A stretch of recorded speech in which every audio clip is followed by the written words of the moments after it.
Today, kind of like what she said, we'll be talking a little bit about, just a little bit about finances, right? Some of the conversations that we've already had, or we can go a little bit more into detail. But before that, I kind of want you guys to get to know a little bit about my role and what I am doing with Chase. So Chase has done a phenomenal job in the last 2 years, really taking a commitment and giving back to the communities that are generally underserved or underbanked, or just communities that before we haven't really made a presence, and really educating our clients, or just people who aren't clients, because you do not need to be a client to get the benefits of these workshops that Chase is now doing. So my role is a community manager, and one of the ways for you guys to get to know a lot about me is knowing my story. So I definitely want to share my personal story with you and this really will tell you why I'm so passionate about the financial education that I do with the bank, and as well as the community. So I was born and raised in North County, where I grew up with my father and my mom and my younger sisters. Unfortunately, I lost my father at a very young age to addiction, so it made my mom a single mother instantly. We struggled a lot financially. We were placed in multiple homes. A lot of it was because my mom didn't know a lot of the financial resources she had. So we stayed in homes that weren't really safe for us. It was no surprise that when I left college at 18 by myself, I got myself into a lot of debt. Nobody taught me the finances. I didn't learn it at school. Somebody gave me a credit card at 18 years old, and I ran with it. I got myself into a lot of credit card debt. And then I was living paycheck to paycheck, and I was going to the payday loans to borrow money. And these are loans that charge you like a really high interest rate that it's really hard for you to get out of if you really get into it. And all this was happening when I was just 18. I was literally like $12,000 in debt by the age of 20. And I really felt like I wasn't going to get out of it. I was fortunate enough to join the bank at the time. I was about 20 years old when I joined the bank. And that's when I found a great mentor that really was able to show me the tools that the bank had as far as budgeting and savings. And I really took ownership of my finances, and I was able to get myself out of debt. And thankfully, with the help of Chase last year, I was able to buy my first home. So this is something that I'm really passionate about, because I wish that somebody would have gave me these tools when I was going to college, or perhaps my mother when she was a single mother taking care of 3 kids. So these are just really a lot of things as to why I'm so passionate. And, I really admire parents in general. It's a big job. And, with kids, I think it's just important for us to just teach them what we know. So I'm really excited about this. So with that, we'll just get started. I'm going to go ahead and share my screen. If you can just give me permission, Susan. I know I had logged off, so probably took the.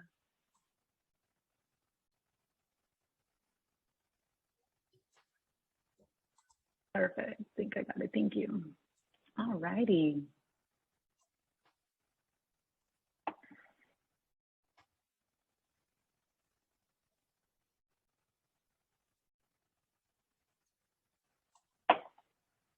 Alrighty, so today we are going to be doing Your Financial Journey Part 1. It's a 2-part session. The first one is really just starting where you're at and feeling your journey. So what we're going to be talking about is just how money supports our life, or how it doesn't. Build on the financial knowledge that you guys already have, and create a roadmap for our financial future, and to see how savings can help us, and also incorporate a couple things into a savings plan that's really going to help us be successful.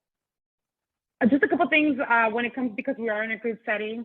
The participation, I know you guys have a chat box, so be feel free to use it if there's something that comes to mind that you want to share, or something that you've experienced that you would like me to share. I know we have moderators, so just feel free to let me know. Perspective, right? Let's just, there's a lot of learnings. There's a lot of things that I always learn from people that I give the workshops, but there's also things that we learn differently. So just making sure that we are open to all the ideas and just respectful of it. And any others that you guys can think of, I'm really excited. I'll really just be a sponge with this. But other than that, let's get started. All right, so we'll start with the definition of a goal. What is the definition of a goal? A financial goal gives you a direction and can guide your actions. Goal settings help you stay on your path, even when competing financial priorities get in the way. So I really like this. There's actually a study done when it comes to goal setting, which I really love, right? So it's like, think about it. When you get in the car and you have your kids and they're restless, and you always have a destination that you're going. It makes it easier. So it doesn't matter if the kid needs to stop and go to the restroom, or perhaps we forgot something and we go back. The point is, because we have a goal destination, right? Whether we're taking them to Disneyland or we're taking them to school, there's always, we know what the goal is. So I love this analogy because we could take it back to our finances. If we have a goal, despite an emergency, whether it's a flat tire, perhaps we didn't get, the enough hours that we needed, or maybe there was even a surplus of cash, we have that goal, so it allows us to know what the end is, and it helps us limit the distractions. So I really love the definition of a goal, because despite anything happening, if you give yourself a goal, that's really what's going to help you get there.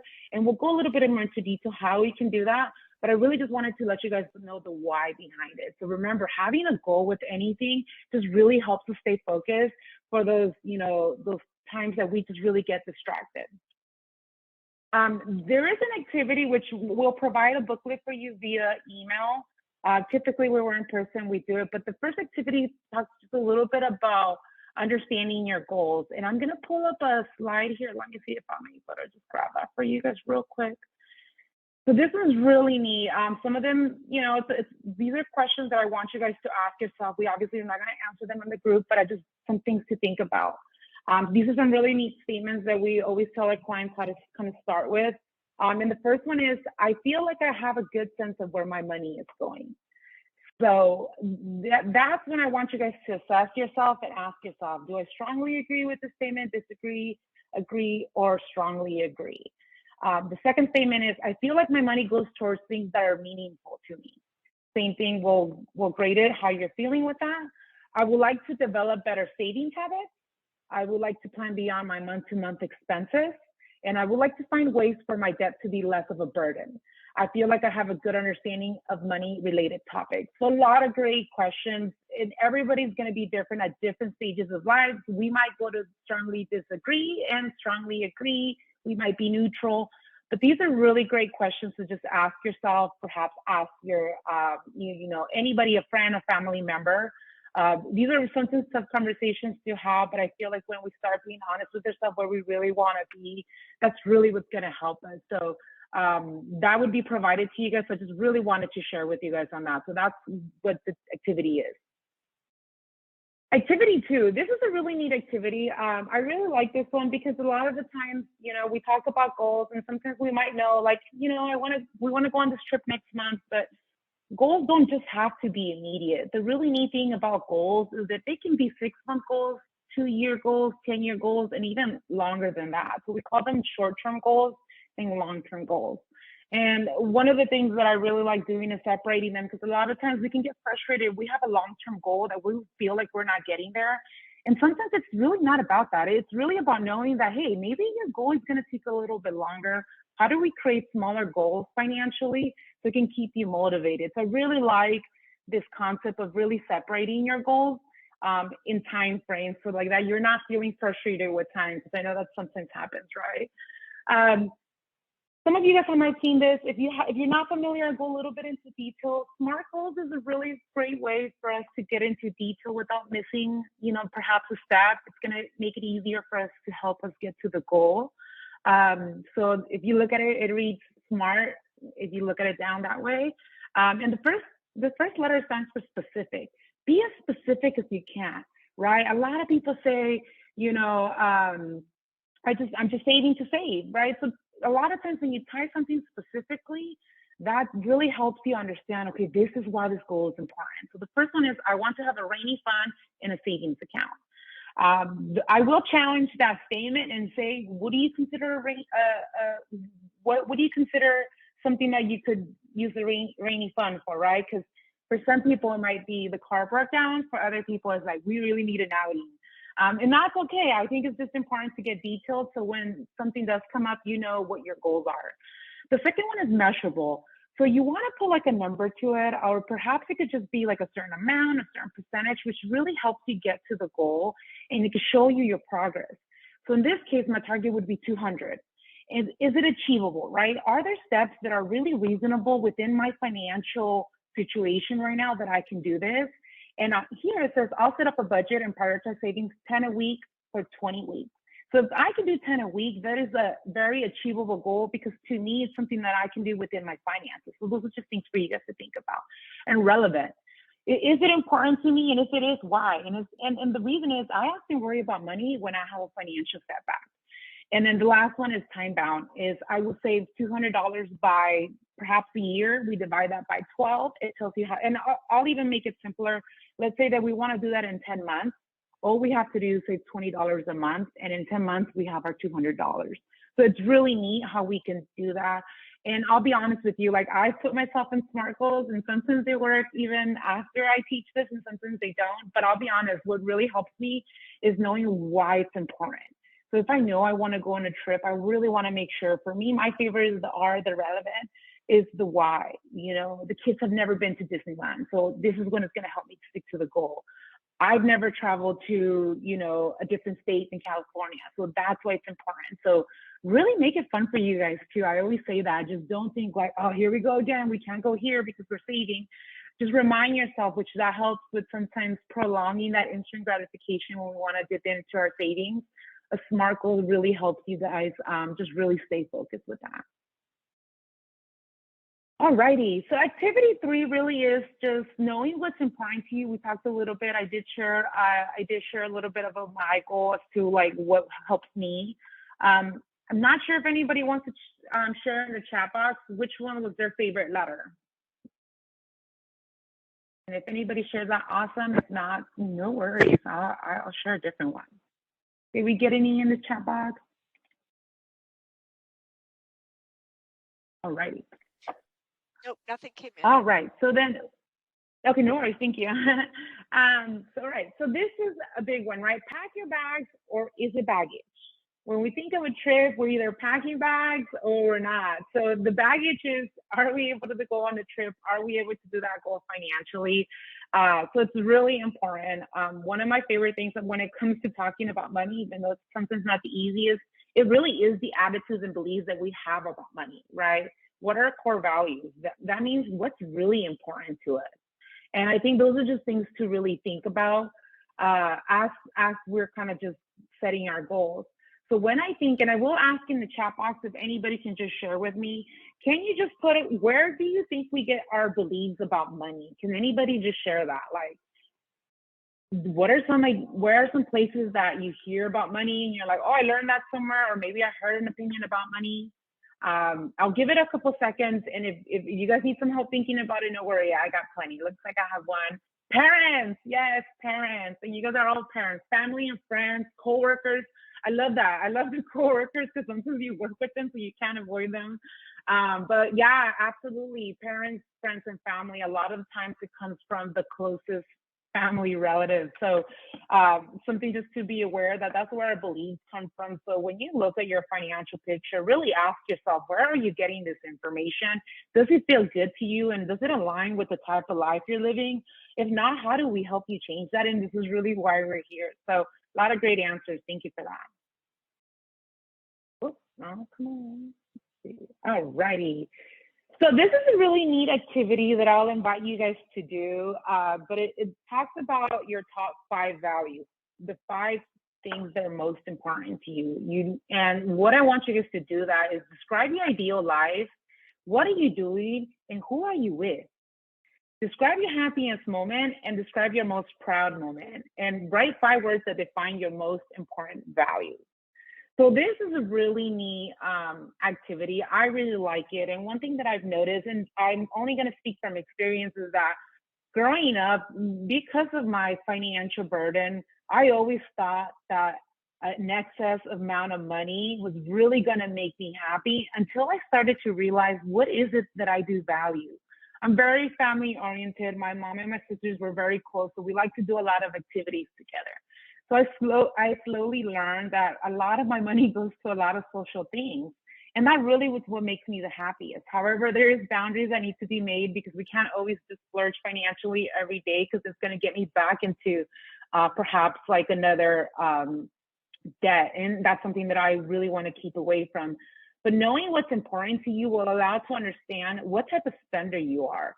I'm totally a social spender. Anywhere I go, I always like to pay for everybody. And I've had to learn that I just can't be that spender anymore. And a lot of it that comes from me not being able to do that in the past. So these are just things that's important for me to understand. It's okay to have family and friends as an important thing for me. But it's really important just to know that at the end of the day, I still want to be financially healthy. What makes me happy is really spending time with them, not so much the spending of the money. So it was really helpful for me to just bring it back to like my core. And I really appreciate the participation. So can anybody just shoot me a couple of the core values? Like what's most important to you? Can I just see that in the chat box? And if I don't get any, I'll be sure to share some that I've shared in the past. So what's important to you? Like, what do you drive your decisions based on? Give it a minute. Well, I know you guys were thinking it, and I know it's kids for some people, right? Some people are parents, and for other people, it's just security. And for other people, it is just knowing, being able to provide for your family. That's awesome. Thanks for that share. And that is a big one. And this is coming from, you know, my mother who was very hardworking.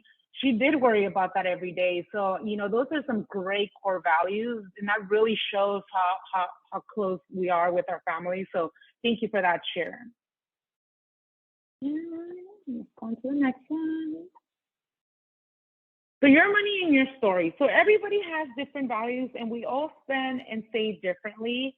And also the choices are reflecting. So one of the things that I do want to let you guys know, once you know what type of spender you are, and I have a really cool quiz that I can share with you guys. I'll be sure to send that to Susan so you guys can take a look at it. It's important to know that we have to tailor everybody's goal differently, right? So you guys find out I'm a social spender. There's people who are security spenders, right? So it's important for us to know two different ways to save. Right? If I am a social spender, I cannot have a budget where you tell me I can't go out the whole month because that might not work for me.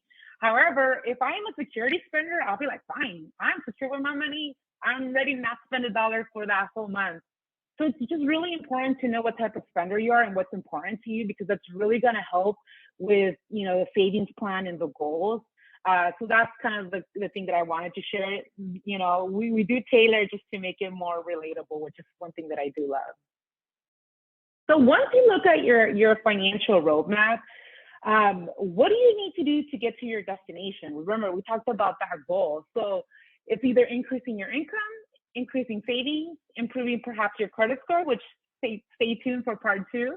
Or decrease your debt, which that is a lot of it. We have statistics actually that 75% of Americans don't have $400 in their savings account. And when I think of those statistics, that's a high statistic, you know, and especially now in the way that all the prices, they're getting a little bit higher. And when I think of $400, that's easily spent, honestly. So those are just statistics that, you know, it's important to know that we're not alone in this. It's just about being aware. And then obviously any others that, you know, you guys can think of, feel free to share in the chat box when it comes to what else we can do to get to our destination.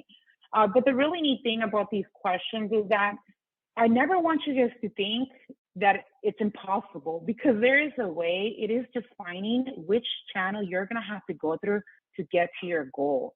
So these are the questions that you want to ask yourself. And when you're ready to speak, you know, and get the information, it makes it that much easier. But that's really where we got to sit with ourselves and see which one of these is going to help us get to our goal. And perhaps there's another obstacle that's why we put others on there that we can think of. But once we know that, we're able to tackle it. So this slide's really neat about that. So getting real about savings, right? How does your savings goal fit into your overall financial roadmap? How satisfied are you with your approach to saving now? And how much is available for you to save? So I really like that. You know, and it's great. So great share on the chat box. Thank you for that. And somebody wrote, keeping track of your finances, which is a great setup for me here. So we need to know a roadmap, right? And now with technology, the really cool thing is that we can see everything in our phones. You can walk into your banks, you can go into your online accounts, you know, depending on what type of account you have, everything's accessible to us, which is really neat. Like we no longer have to wait in a long line to get, you know, to see where did my money go. Everything's instant. And some of you guys are big Amazon shoppers like myself, you can even go in your history and see where your financial roadmap is at. But those are just some things, because it's really important for you to know how much you're allowed to save. So I really want to make sure that that's one thing. So consider just the whole journey you really want to take a look at it, and that would probably be the first step we'll start. So the power of savings, whether you are starting out or taking your savings to a new level, what can you do to increase your savings? So I'm going to ask these questions. So if anybody can just throw a couple ideas in the chat box, and if not, I'll give you some. I'll be more than happy to share some I've heard in the past. So what are some things that I can do to increase my savings? What adjustments would you have to make to reach your goal? And what can make it easy for you to save? So those are a lot of good. Setting auto transfers, I love that. I totally love that. Set it and forget it. You've ever heard that? For those of you that watch Netflix or any type of streaming, that's already automatic. And when I think about that, like, we commit to making sure we have our TV shows, which I sure do. But one of the things that I want you guys to ask, can I commit myself to paying myself monthly? That's the big question after you look at your financial roadmap. So that's a really great tip. Thank you for sharing that. So one of the tip that I would give here is check your cash flow to know how much is available to save. And that's when we talk that, oh my God, I totally love this. I have to interrupt my thought. Pretend you didn't get that raise to just put into your savings. I love that. So a lot of times, with tax coming, a lot of us, we have that earmark for somebody. And with every right, you guys earn that money for the year. A lot of you might not know what you want to do. And perhaps this would be a great time for you to look at that financial roadmap and see, can I create a savings with this? And this is just one example of extra income, right? I've heard people make coffee at home. That's me. I love Starbucks, but I forcing myself to make coffee at home. So those are some things. I know sometimes people, instead of going out to go and buy something, or perhaps take the kids to Sky Zone, we take the kids to the beach, or we take the kids to the park. So I've had a lot of great tips that can make things a little bit easier to save, because sometimes you might not have that extra income. So how can you get creative in using what you already have, and perhaps changing the fun in it and saving yourself some money and putting that money that you would get charged wherever you would take the family, and put that in your savings for yourself. So that's some really great tips. Thank you guys for sharing that. Sorry. So this graph is really neat. It actually talks about what it would look like if you were to spend $1 to death, and how would it add up. In 1 year, you would have $365 in your savings. In 5 years, you have $1,826 in your savings. And in 10 years, you will have $3,652 in your savings. And obviously the slide goes down, and then let's look at that $10 one, right? Because I can think of so many things that are over $10 that if for just one time we could just every day just stop it. $3,650 in 1 year. That is amazing. And when you think of everything that you spend, a lot of the times, you start seeing these things. I remember the other day I had a little bit of sweet tooth, and I went to go buy a cookie, and the cookie was like $4.95, and that would have been right there. And did I really need that cookie? So those are just things to think about. And I think when you become aware of things, those are just things that are really helpful. So I really hope that this graph kind of sees it, because sometimes just putting money away and not seeing the instant gratification can get a little bit, perhaps we can get a little impatient. But this is really neat because it really tells you your end goal. So this is a really great graph. Now the B word, right? The budget. Where do we begin?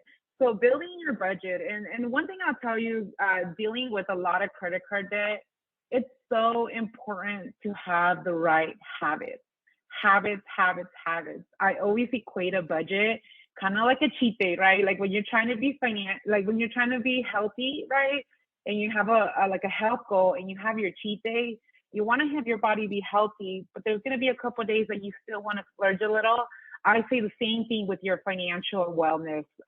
Talking about wellness for the month, it's important to have that budget. And I don't want you guys to think about it. It's like, now I'm not going to be able to have fun, but it really is important to know where do we begin, and knowing that it's just going to help us out a little bit.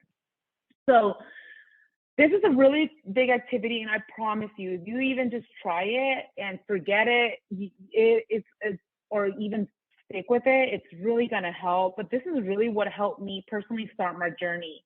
I needed to sit with myself. It's okay to do it by yourself at first until you can trust whether it's your spouse, a friend, or a family member. But do it with yourself. and identify all the sources of income that you have coming in. And this is money coming to you that you're able to use for your expenses. So you want to write that down. That's money coming in. And then I want you to write down all your expenses, right? What do you waste on a monthly basis, daily basis, or perhaps, I apologize for this word, but there you go. And just put it in order. And then what you're gonna do is you're gonna look at the number. Am I over or am I short? And there's no right or wrong, and that's the biggest thing. Obviously, we all want to be over, but I think it's important for the first step for us to know where we stand, and that is okay. I think that's just really important. But I always tell people we can't start our financial journey. We can't start, knowing what is it that we want to change in it without knowing where we're at, and that's really important. So I really invite you guys to do activity 5 on your own time, and that's something that's really going to help. So jump-starting your rainy day fund, these are some of the things for you to consider that we talked about. So the income, expenses, family situations, including dependents, access to loan and other credit, how quickly you can find a comparable job. So when we look at these, I like these because they're not something that I'm going to come and tell you, oh, well, let's switch this. These are really important things. A lot of the times we might not be able to change our income or our family situations. And that is some things that it's a gradual change, right? So I want you to think of the things that you can control. And the majority of the times, perhaps it could just be the small things that we do, whether it's the expenses. It does talk about access to loan and other credit. And I will go into detail just to make sure I am teaching you about responsible lending in the next workshop. But that would definitely be another option to help a little bit with your financial journey. So just some saving smart quick tips. So start with your budget to set the amount and a frequency. We talked about the auto save. We saw the graph of how much each would look. And set it and forget it. Like we talked about the auto save. So I love that somebody brought that up earlier. It's paying yourself first and then save tax refunds and races. That's somebody shared. So I'm telling you, this group is already very knowledgeable. My goal is really just to get your knowledge and show you how to work it, because you guys already have a lot of these great tips. And ask your bank or credit union about autosave. So autosave is really just a transfer from your checking to your savings, which is provided to the majority of financial institutions. You don't have to pay with Chase. Every bank has done a really great job of really giving you tools to their clients to save. So I really invite you guys to go take a look at that. And then staying focused on your journey. Check your actual spending monthly, and then review your goals and progress quarterly. So quarterly, every 3 months, right? For some might be every month, for some might be every week, for some might be a little bit longer. I think 3 months is the sweet spot. That's why we say quarterly, just to keep you on track. It's okay for your goals to change, and it's okay to get to your goals sooner or a little bit later. The important thing is for you to just start the tracking process, which is really helpful. For those of you who've ever gone to a personal trainer or try to get healthy through a nutritionist, the first thing they're going to tell you is write everything you eat down. So it completely makes sense to say, write everything you spend down and really take a look at, what is it that where is your money going? That's why that's so important. And believe it or not, that small shift really makes a difference in your money. So those are just some things for you to think about. So I'm going to give you guys some homework, and this is very helpful homework, I promise.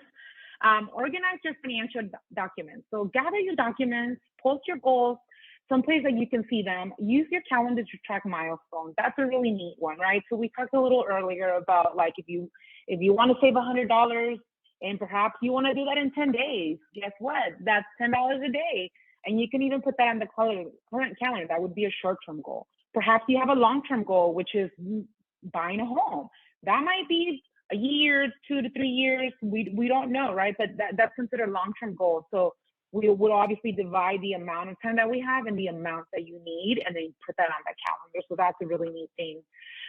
Complete your budget. So completing your budget, a lot of it is, and I'll be honest, sometimes it gets really tedious, right? Like we don't want to be there and we're at the grocery and then you have to put it in your tracker. But what it really means is really coming back to it and really revisiting what you said you were going to spend, and did you follow through with that? And it's as simple as that. So, and now with a lot of great things that we talked about, financial institutions that they offer, a lot of them offer the spending tools. So those are the things that I invite you guys to look at. And then track spendings for a month to confirm your expenses. So the reason we say this is I can look at your day, right? And it might be what day is today? Tuesday, right? It might be a Tuesday. And if you look at my Tuesday, I'm working, like I'm staying at home, I'm working from home. So my spending's not going to be the same. But if you look at my finances Friday or Saturday and somebody invited me to an outing, as a social spender, we know my expenses are going to be different. That's why we say do it a month. Perhaps there's a birthday party, perhaps there's a family party, perhaps it's Pizza Friday. So those are just why we say the whole month, because it gives you about an average of where you are with your spending. And also, what is the one thing you would do to make a progress towards your goal? And honestly, this is a beautiful question, because every time I teach these classes, that really is my goal. What is one thing you would do to make progress towards your goal? Just one thing. And if anybody's brave folks and would like to share that on the chat, I would totally take that. Feel free to put that on the chat. What is one thing you would do to change now? And if not, I'd be more than happy to share a couple of the great tips that I have heard in the past. So before I go into the Q&A, I'll wait on that. If not, no worries. So remember, one thing you can't do, and I think I got one in, skip the coffee. I know. And if you're not the type to go cold turkey, it's okay to do it at home. That'll be a start, but that's a good start. I like that. And cook more. That's a big one. Yeah. Luckily for me, I love to cook, but I feel for my family members that don't like to cook, I know how easy it can be. But if you can just get yourself some like reasonable snacks, that really helps. I love those tips. Other people have said more outings, right? And the summer's coming, so use that to your advantage. Use the beautiful weather to your advantage, and see if you can save a little bit more for summer. It's funny, I know sometimes we think we're gonna spend more for summer, but challenge yourself. What can I do? Use this beautiful California weather to really benefit my finances. So those are the things that I want to sit with. And then going on to the next one, I think it was just Q&A for you guys. So with that, I just feel free to come off mute or put it in the chat. Any questions you might have for me, or perhaps, what is it that you like? What did you learn? Or I know we talked a little bit about what would you do. So thank you for the great shares. But my biggest thing really, just to basically summarize it and all, it really is know where you're at, right? We'll give you that quiz. What type of spender I am? What are my core values? And what is one thing I'm going to do to get myself to the goal? And all these great informations you're going to be getting it. What I have here on the screen, what I really will ask of, this is really important to me because it just gives me feedback on how to make things better. If this is something that helps, how do I keep doing it?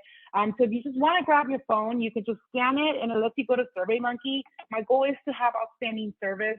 If for whatever reason it's not, please let me know in the comment box what I can do different. If you are looking at Zoom through your phone, you can screenshot it, and then on your photo album, you'll click on it and it takes you to the link. If not, I'll have Susan send out that link. But those are just some things that, I would really appreciate you guys giving me the feedback, because that goes directly to us, and we're constantly making changes and seeing how we can do different things. But with that, that pretty much concludes it all. I appreciate you guys sharing on the chat, and I think SMART goals, awesome. So you guys already know SMART goals, so I love this. I love that. Honestly, there's a lot of things that I knew you guys were gonna know. My goal really is just to taking it back to basics, right? We were on a parenting workshop last month, and Susan said, taking it back to basics. And the reason why I love that is because you can apply it to anything. Parenting, relationships, your finances, even your healthy eating, just taking it back to basics. So with that, I really thank you guys. Once again, my name is Betty Lou Santiago. Please go ahead and give me some feedback, and I look forward to seeing you guys next time for the credit.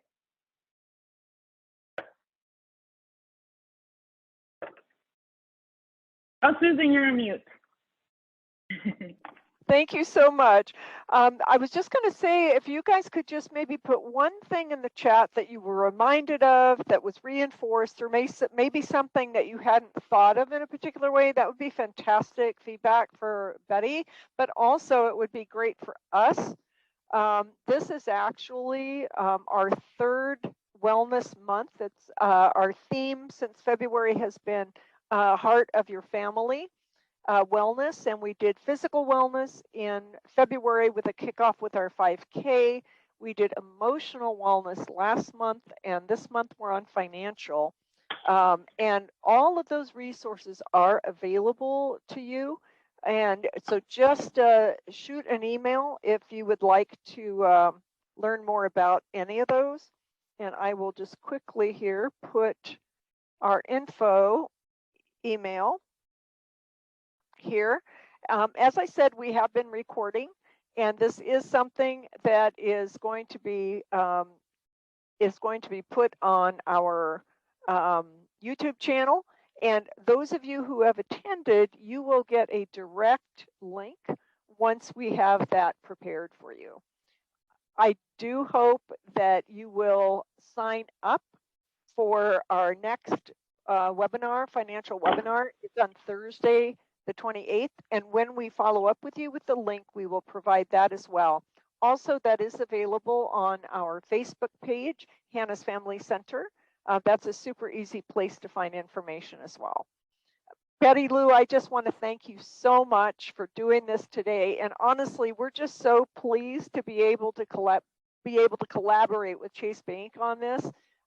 It just feels like a win-win all the way around. I did want to mention that the Legal Aid Society of San Diego has asked for the webinar. Many of their folks were not able to attend today. And so this is going to be, the webinar recording will end up being shared with some of the other nonprofits in San Diego who have a lot of clients who can really benefit from this. So thank you everybody thank you for being here today. And Betty Lou, did you want to say anything else before we sign off? No, well, just thank you. Once again, I appreciate you guys. Thank you so much. And I look forward to hanging out with you guys next time. All right. Thank you everybody for attending, and have a wonderful day.